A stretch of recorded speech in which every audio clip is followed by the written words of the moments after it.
Hi everyone. One traditional classic dish that often gets overlooked is spaghetti with meat sauce, or just traditional spaghetti. Often I get asked what a quick and easy and simple dish is to prepare to impress guests or a loved one. Well, here you have it, guys. Spaghetti with meat sauce is it. For those of you vegetarians, you can omit the meat or use ground tofu or whatever the latest trend is in the fake meats. But for today, I'm going to be using either ground beef or a pound of ground turkey. So you can use 1 pound of ground beef or 1 pound of ground turkey. Ground turkey tends to be healthier, and ground beef tends to be a little bit of a heartier taste and traditional taste. Today I'm going to be using the ground beef, and the other necessary ingredients you need is a jar of spaghetti sauce. Any favorite jar of yours. Mine is the Trader Joe's traditional tomato and basil. And then your favorite pack of spaghetti. I like the organic spaghetti from Costco. And garlic salt and any type of Italian seasoning you have. It can be parsley, oregano, whatever you have on hand in your drawer, just pull out. This is an Italian seasoning, so I'm going to be throwing this in there. And then a medium onion cut up, diced up, I should say. And about 6 large cloves of garlic. So you want to chop that up or use a garlic press if you have a garlic press, which I cannot find my garlic press right now to show you, but it's a small little device. You can stick a garlic clove in there and just like smash it down. So either just chop up the garlic or smash it down. Then the optional ingredients are crushed red pepper for an extra kick, for those of you who like an extra spicy kick to your spaghetti. And then if you happen to have shaved Parmesan cheese or any type of Kraft Parmesan cheese, pull that out. We can like sprinkle some on at the end. And there you have it, folks. You serve this with a glass of wine, light a candle, and you've got an instant, nice, hearty, impressive meal. Okay, so in a saucepan, I heated up 3 tablespoons of olive oil, and I threw in my diced medium onion, and I mashed up the cloves of garlic and threw it all in here. I added a pinch of garlic salt, not too much, just a pinch, and then I'm just like kind of cooking this down. Now I'm going to add the ground beef to this and cook the beef. Again, remember, the onions and garlic are going to still cook with the beef, so you don't want to cook it all the way down, just almost 3/4 of the way down, the onions.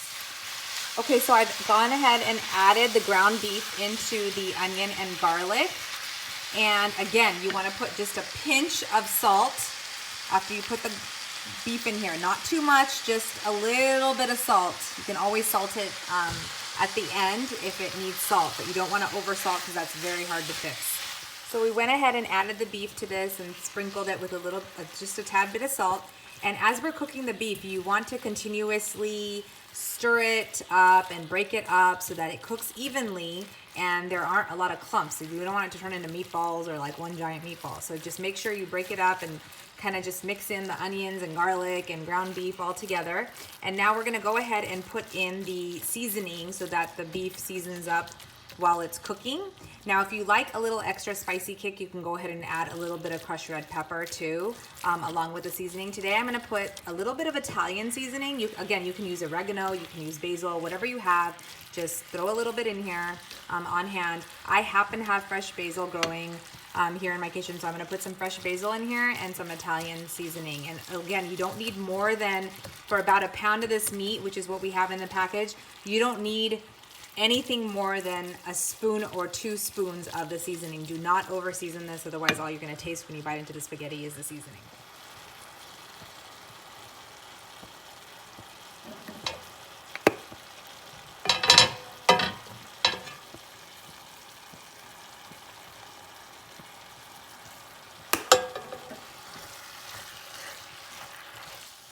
Okay, so you saw that I added about a spoon to a spoon and a half of the Italian seasoning, as well as some fresh basil in here, which does taste amazing in this dish. So if you can get a hold of some fresh basil, throw that in here. If you don't have it, again, it's okay. You can use a little bit of dried basil, you can use oregano, or you can use the Italian seasoning. Now, my trick to this dish, a lot of people ask me why my dish comes out, I guess, very different from most spaghetti and meat dishes, is that I don't overcook the meat.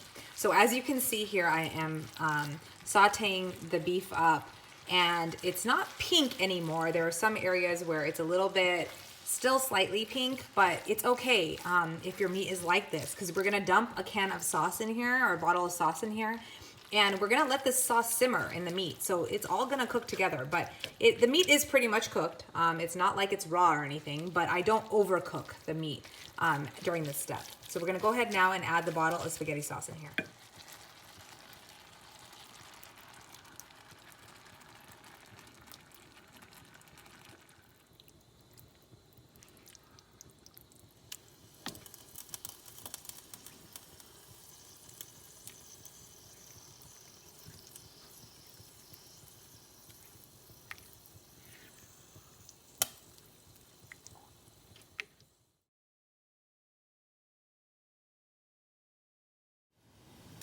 So while my sauce is simmering here on low heat, I have the pasta water boiling with some salt in it. I always salt my water when making pasta because it's the only time to really get the flavor into the noodle. So you can make this dish, by the way, with any sort of noodle you have. If you have penne on hand, feel free to go ahead and make it with penne.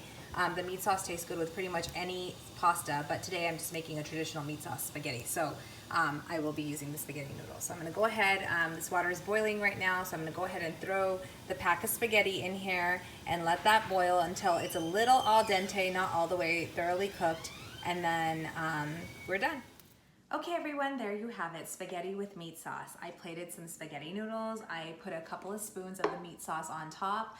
I drizzled or sprinkled some Parmesan cheese on top because I happen to have it on hand. If you're okay with the craft powder stuff, go ahead and put some of that on there. And then I put some fresh basil because I happen to have some here in my kitchen on top. This is a great, easy, and simple dish. It's something to make a couple of times and learn and just know offhand. Anytime you need to quickly entertain or make a meal, it's simple, it's easy, and it's super tasty. You can serve this with the freshly prepared garlic bread that's in local grocery stores right in the front. They already have the garlic bread that comes in the foil package on hand. Just slice that up, put it in the toaster, and serve it alongside. Or you can make a quick Caesar salad out of romaine lettuce and Caesar dressing and just toss some croutons on top and serve that with it, or it's just a great standalone dish. So let me know if you have any questions. I hope you enjoy it, and it's super tasty, I promise.